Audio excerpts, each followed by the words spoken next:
Wakiwa na mabango mbalimbali, vijana, wanawake na watu wazima wameandamana katika mitaa muhimu ya mji wa Goma hadi jengo na ofisi za Umoja wa Mataifa MONUSCO, ambako wamekutana na wawakilishi wa tume hiyo iliyokuwa ikiwasubiri kupokea malalamiko yao.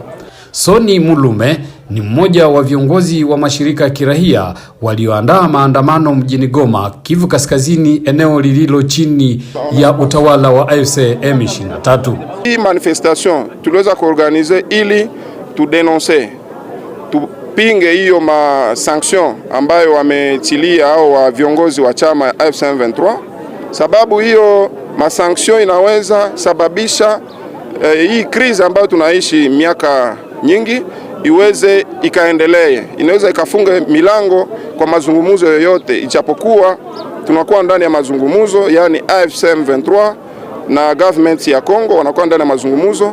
Sisi hatuoni umuhimu wa hiyo sanction ya Nations Unies.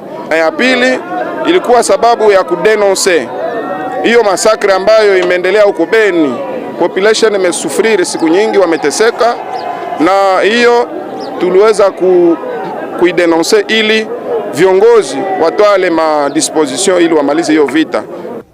Maandamano hayo yameshirikisha pia wanawake na vijana kutoka makundi mbalimbali. Securite des Nations Unies iweze kuangalia pia mauaji ambayo inafanyika Beni mu Grand Nord ya watu ya ADF NALU. Koma mpaka leo hatuyasikiaka wamesanktione wale watu ambao wanafanya mauaji Beni. Kuhusu tunakataa kubadilisha katiba ya nchi, sababu sisi raia tumegundua kwamba Tshisekedi anataka yeye aendelee kwa utawala, ijapokuwa anatawala nchi yetu ya Kongo vibaya. Ijapokuwa sisi Wakongomani tuna haki sisi wenyewe ya kutengeneza nchi yetu, tuna haki sisi wenyewe ya kufanya maendeleo ya nchi yetu. Maandamano hayo yanajiri siku chache baada ya Umoja wa Mataifa kumwekea vikwazo kiongozi mkuu wa AFC M23 Corneille Nangaa, huku Rais Felix Tshisekedi akiitisha mazungumzo ya kitaifa ambayo waasi wa AFC M23 hawajaalikwa. Umoja wa Mataifa Jamhuri ya Kidemokrasia ya Kongo umekuwa ukishutumiwa na wananchi kushindwa kutekeleza usalama tangu miaka zaidi ya 30.